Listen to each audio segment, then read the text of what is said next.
Funcionamiento celular. Todas las células tienen cromosomas formando cadenas de ADN dispuestas de una forma determinada. Los virus, que no se consideran células, no tienen cromosomas, sino una simple cadena de ARN o ADN. Las bacterias no tienen núcleo definido y por eso se llaman células procarióticas. Sus cromosomas están repartidos por el citoplasma sin orden aparente. Pero las células que forman los tejidos de plantas y animales son eucarióticas, es decir, tienen un núcleo bien definido en cuyo interior se encuentran los cromosomas. Todas estas células, que son a las que nos vamos a referir, constituyen la mayoría de los seres vivos y están formadas por tres elementos básicos: núcleo, citoplasma y membrana. El núcleo de estas células tiene una forma más o menos esférica y se encuentra situado aproximadamente en el centro. Los cromosomas que hay en su interior contienen la información genética y son los encargados de controlar el funcionamiento de todos los procesos celulares. Alrededor del núcleo está el citoplasma, una especie de líquido viscoso en el cual flotan una serie de orgánulos que cumplen funciones determinadas dentro de la célula. En la parte más externa hay una fina membrana por donde entran las sustancias que sirven de alimento a la célula y salen las sustancias de desecho. Las plantas necesitan células más rígidas.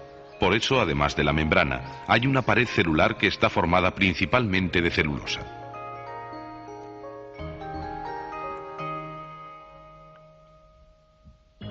El comportamiento de las células, ya sean vegetales o animales, es similar al de una factoría.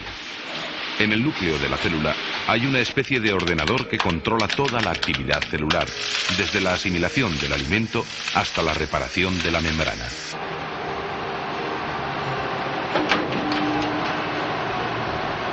En el núcleo de la célula se encuentran todos los datos necesarios para el funcionamiento celular, archivados en el código genético de los cromosomas.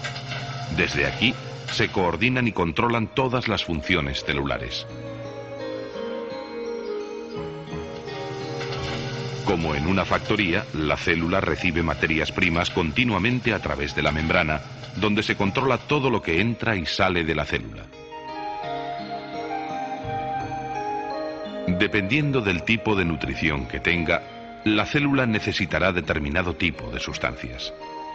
Las células vegetales realizan la fotosíntesis y no necesitan compuestos orgánicos para su nutrición. En cambio, las células de los animales no pueden sintetizar los compuestos orgánicos y han de tomarlos en su alimentación.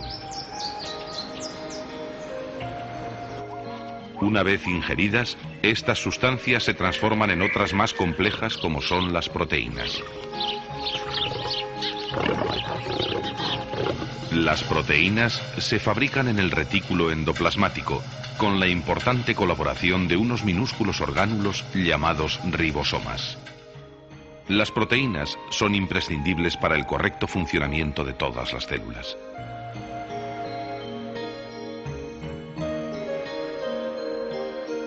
El aparato de Golgi interviene en la síntesis de algunas proteínas y también transporta y almacena diversas sustancias. Después, las proteínas se utilizan para multitud de funciones, como pueden ser la reparación de la membrana celular o para producir movimiento. La fábrica celular tiene muchos más departamentos que se encargan de clasificar, eliminar, construir o regular el funcionamiento perfecto de toda la unidad. Por ejemplo, los lisosomas realizan funciones digestivas descomponiendo las moléculas más grandes. La energía que necesita la célula se produce a través de la respiración y se almacena en unos centros llamados mitocondrias. Además de los estímulos internos, la célula también recibe estímulos del entorno. La membrana celular funciona como una especie de radar que detecta los estímulos y así la célula responde a los mismos.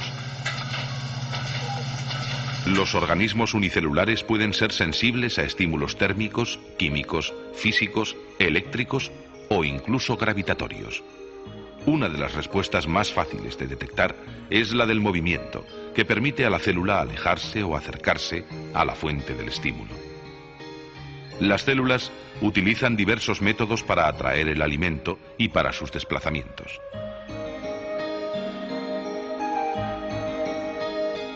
Muchas células tienen una especie de pelillos de distinto tamaño que utilizan para el movimiento y captura del alimento que hay a su alrededor. Pero existen otras formas de movimiento como la contracción o la emisión de pseudópodos que utilizan las amebas y algunas de las células que componen la sangre.